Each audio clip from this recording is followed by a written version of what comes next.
ભારતીય રેલવેમાં સફર કરો છો, આઈઆરસીટીસીની ટિકિટ બુક કરો છો, તો ધ્યાન આપો. 1 જુલાઈથી રેલવેના 5 મોટા નિયમો બદલાઈ ગયા છે. ચાલો ઝડપથી જાણીએ. પહેલો નિયમ: તત્કાલ ટિકિટ માટે હવે આધાર લિંક આઈઆરસીટીસી એકાઉન્ટ જરૂરી છે. બુકિંગના પહેલા 10 મિનિટમાં ફક્ત આધાર લિંક યુઝર જ ટિકિટ બુક કરી શકશે. એજન્ટ્સને 30 મિનિટ સુધી નો એન્ટ્રી.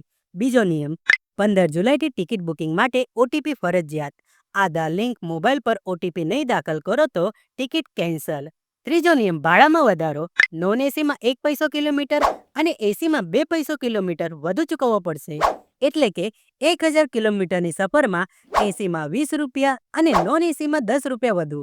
ચોથો નિયમ: વેઇટિંગ ટિકિટની મર્યાદા. હવે કોઈ કોચની સીટની 25% જ વેઇટિંગ ટિકિટ જારી થશે.